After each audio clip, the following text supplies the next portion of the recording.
I'm WadeRouse, and I'm here for Insight for Indies to support our national independent booksellers who need our support more than ever these days. I'm in one of my two writing offices. This is in Palm Springs, California. Typically, I would be already back at home in Michigan in my Knotty Pine Cottage writing, but due to the pandemic and all that's going on in the world, I'm still stationed out here. My book tour was canceled, so as all authors have been doing, we've been doing everything virtually. Most of the action's been taking place right here. This is my mid-century house in Palm Springs, totally different vibe than Michigan. We have like a retro vibe going on. And I require two things typically in any of my writing offices. I require quiet. I can't be one of those authors that works out of a noisy coffee shop or downtown. I like quiet. And I also like a view. And this is beautiful because I have a view of the mountains right outside of my office. It's kind of a windy day here in Palm Springs. And a quiet patio, and the only people that come by are bikers and hikers and runners and walkers. So it's just me and my thoughts. You can see behind me some of my book covers that have come out over the last 15 years. I used to be a humorous memoirist, and now I write novels. For those of you who don't know, I write fiction under my grandmother's name. It's Viola Shipman, and my current novel is The Heirloom Garden.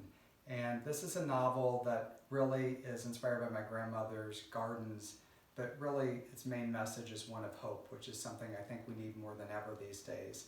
And I just want to give you a quick excerpt, uplifting from the novel, that I think can maybe buoy our spirits right now. And this is from a piece in the book.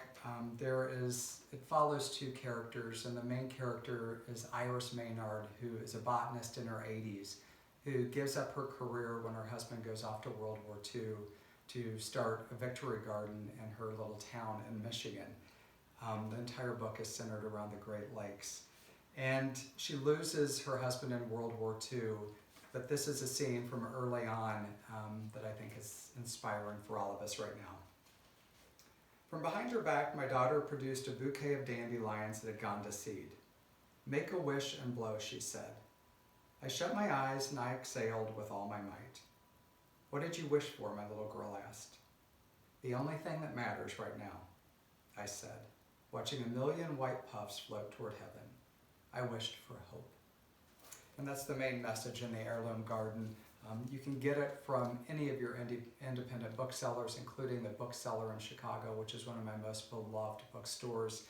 As you know, there is a lot of heartbreak surrounding our indies right now, as well as all of our small businesses. You know, typically I would be on tour, I would be in store. The storefronts would have authors' books. You would walk in and you would ask a bookseller what they would recommend to read, and they would hand you a book of their favorite author, like hopefully this one.